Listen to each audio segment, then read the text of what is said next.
Olha lá, estamos aqui no último entardecer de 2019.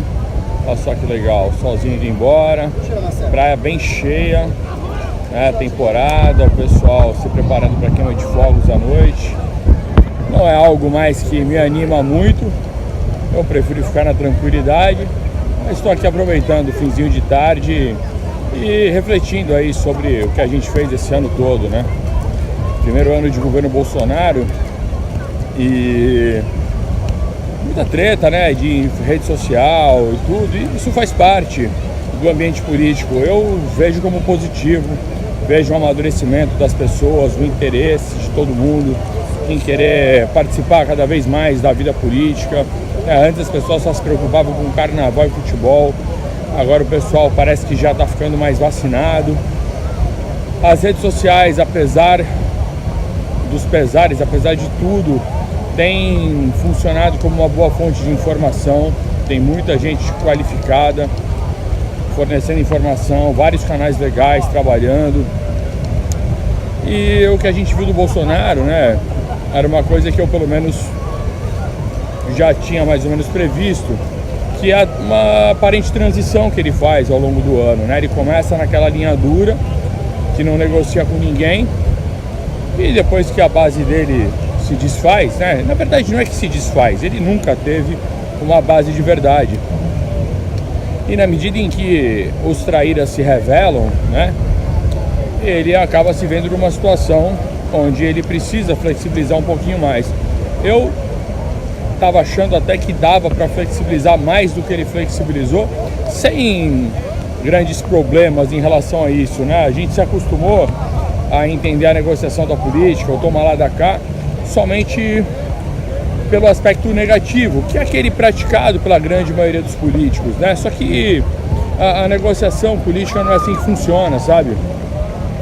Muita gente aprendeu nas últimas décadas aí, por conta de tanta decepção, a gente aprendeu a não gostar de política, achar que política é uma coisa ruim, né? E isso acaba encontrando um lastro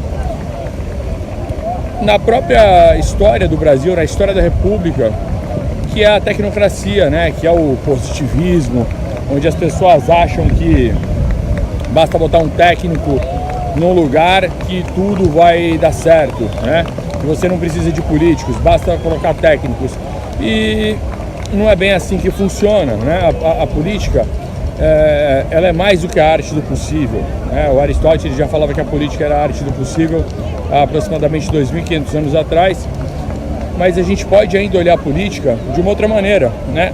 A política é o jeito mais barato da gente conseguir o que a gente quer. Imagina só, se você quer recurso de um outro país que não tem no seu, qual é o custo de ir lá, invadir e tomar tudo, enfrentar uma guerra? O custo é muito alto, então o que você faz? Você negocia. Como é que você negocia, né? Você chega lá e fala, cara, aí você tem esse mineral aí, eu tô afim. E de repente você tem algo no seu país que o outro tem interesse. Então você começa a negociar, e essa negociação, ela existe justamente para a gente não sair na porrada. Então em todos os aspectos, né, que a gente tem a política presente na nossa vida, ela existe para a gente não ficar saindo na porrada, né, para a gente não ficar saindo na mão. Então faz parte da vida do ser humano. O ser humano é um animal político e o que a gente viu nesse ano com o governo Bolsonaro e com alguns deputados aí que se elegeram nessa onda é justamente uma boa forma de fazer política, né? Uma boa forma de fazer política. Então, dentro dessas boas práticas de fazer política, que é rejeitar a corrupção, rejeitar aquilo que é errado, eu vi que muita gente, quando o Bolsonaro começou a dar uma flexibilizada, começou a ficar decepcionado. Não, o Bolsonaro tá com líderes lá do centrão, sendo líderes do governo, né, para poder articular as coisas. Pô, vocês queriam o quê? Queriam simplesmente não articulasse, batesse de frente, partisse pra porrada, é isso? Então assim, muita gente de um lado, né, reclamou que ele estava flexibilizando, e aí quando ele não flexibilizava, reclamavam que ele estava sendo radical demais. Ou seja, para quem quer criticar, nunca tá bom, né? As coisas sempre têm imperfeição e quem quer criticar sempre vai tirar proveito disso, né? Eu achei que ele acabou mandando bem, eu achei que ele conseguiu fazer com muito equilíbrio, eu achei que ele equilibrou bem essa firmeza que ele manteve e flexibilizou o mínimo do mínimo, né, para poder fazer passar as reformas importantes em um primeiro ano de governo. Eu achei que ele mandou muito bem em relação a isso.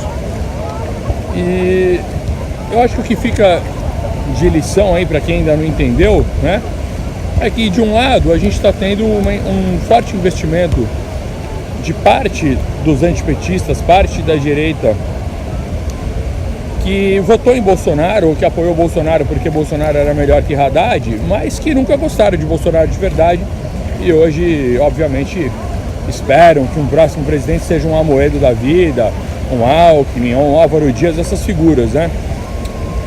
Então eles estão investindo forte em queimar o presidente de qualquer maneira que eles consigam.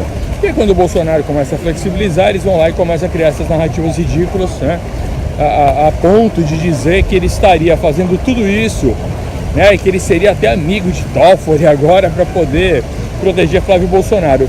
Esse pensamento assim é muito ridículo, né? Muito ridículo. Você pode até atualizar, sabe aquela perguntinha que você fazia quando era criança, quando alguém fazia uma bobagem, e você falava assim, ó, você é bobo ou come cocô, né? Hoje você já pode perguntar assim, você é bobo, come cocô, ou você acredita que que Bolsonaro tem acordo com o Toffoli para salvar Flávio Bolsonaro de algo que, poxa, Flávio nem precisa ser salvo, porque mesmo que ele tenha feito coisa errada, né, aquilo que ele fez nem crime é, e ele vai acabar pagando multa, não vai pra cadeia. O cara não é nem ele é investigado, ele não é nem acusado, ele não é nem réu nem nada, né? Ele não foi nem indiciado ainda. Então não faz o menor sentido o Bolsonaro tentar ter uma relação minimamente boa com outros poderes por conta de Flávio.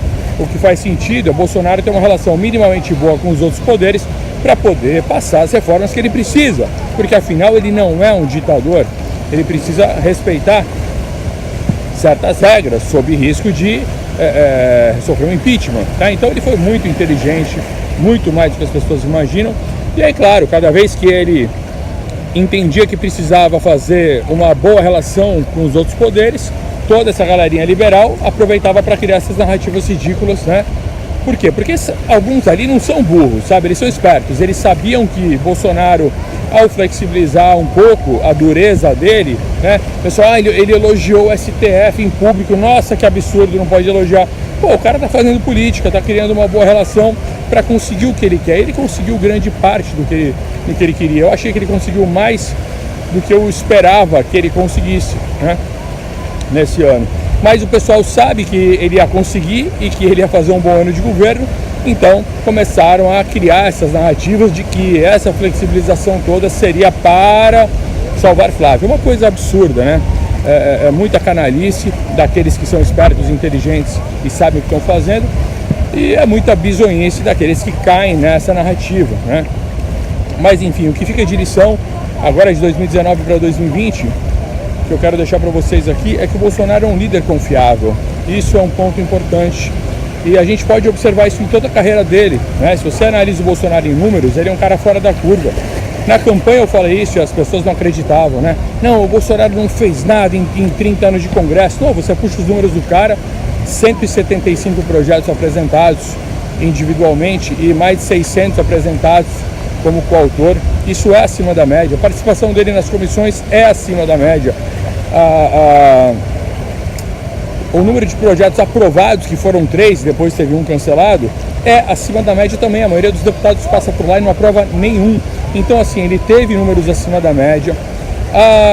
As votações dele foram cada vez mais expressivas. Então, ele era um cara que estava lá no quartel, naquela carreira de quartel. Só que o espírito de liderança dele era um espírito tão forte que ele rompe a hierarquia. Ele rompe a hierarquia. Tanto que ele não era assim muito bem visto pelos altos oficiais, justamente porque o espírito de liderança dele é maior que o posto. Então ele se elege de vereador deputado, e de deputado vai para uma votação melhor que a outra e vai para presidente. Então é um espírito de liderança muito forte, fora do comum, fora da curva, e as pessoas não entendem porque Até o pessoal da direita, que não entende um pouco do jogo, começou a se acostumar a ver Bolsonaro como se fosse um idiota, um cara despreparado, quando na verdade ele faz aquele jeito todo ali, porque é mais fácil fazer dessa maneira, é mais fácil você ganhar o jogo quando todo mundo acha que você é o trouxa, né? Então ele foi muito esperto, desde a campanha ele foi esperto, ele sabia que o PSL era um antro, um ninho de cobra, né? Como agora, muita gente está percebendo agora, mas quem é do jogo sabe que desde lá do comecinho aquilo dali era fato que ele seria traído, era fato. E ele, óbvio que sabe disso, né? Como qualquer pessoa que tem experiência na política. E o que aconteceu? Ele nem tocou em fundo eleitoral, olha só, ele não se importou que os outros mexessem, mas ele mesmo não mexeu. Então ele se livrou de uma bucha, né, de se misturar com o fundão, o fundo de campanha. Ele fez tudo com doação privada e gastou muito pouco. E fazendo dessa maneira ele já se livrou de algo que fica sempre na mira dos pilantras, né, que vão ali acabar fazendo uma mutreta e vão se meter em encrenca. Então ele se livrou disso, foi esperto, venceu a eleição, né, e fez um primeiro ano de governo muito bom para quem tem todo mundo contra ele, né? Foi bom pra caramba mesmo, né? Não estamos aqui enchendo linguiça nem enfeitando o pavão.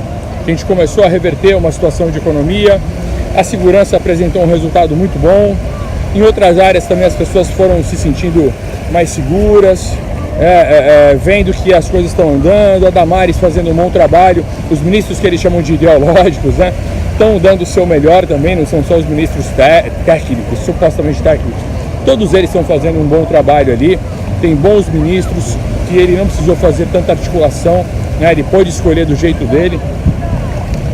Então assim, eu entendo que ele toma boas decisões, ele é um cara que treinou no quartel para tomar boas decisões, senão ele não teria se tornado um líder lá, né? Primeiro que no quartel, quando você é oficial, você já treina para tomar decisões e das suas decisões depende a vida da sua tropa, né? E depende o sucesso da batalha, depende se aqueles pais de família que estão ali lutando na batalha, na guerra com você, vão voltar vivos para as famílias ou não. Então você tem que saber tomar decisões rápidas em situações difíceis.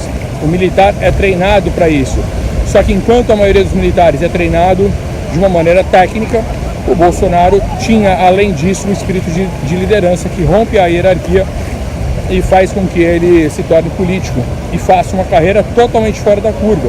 Então vejo o histórico dele de saber tomar decisões em situações difíceis. O que não significa que ele erra, ou melhor, não significa que ele não erra.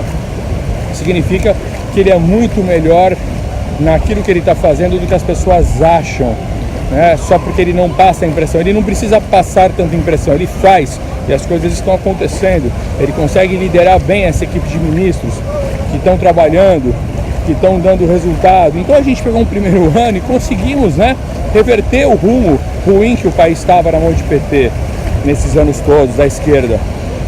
Então, gente, eu entendo que por conta desse histórico de Bolsonaro, né, até o fato dele ser um deputado de baixo clero, para mim isso é um motivo que engrandece o currículo dele, porque para você ser ali da alta corte, você de repente precisa participar ali de situações indecorosas que você não quer. E o Bolsonaro se poupou disso. Então ele conseguiu fazer tudo isso sendo um deputado de baixo clero. Isso que as pessoas não entendiam. Nossa, como é que um deputadinho de baixo clero vai ser presidente? Pô, vocês queriam o quê? Qual cara do chamado alto clero vocês gostariam de votar para presidente, né? Nenhum era um grande modelo. Então, quando você junta tudo isso no pacote, você vê que ele é um líder nato, muito qualificado, competente, sabe lidar com as pessoas, né? É um cara que tem autenticidade, fala as coisas na cara de todo mundo e isso deixa as pessoas tranquilas ao lidar com ele, tá?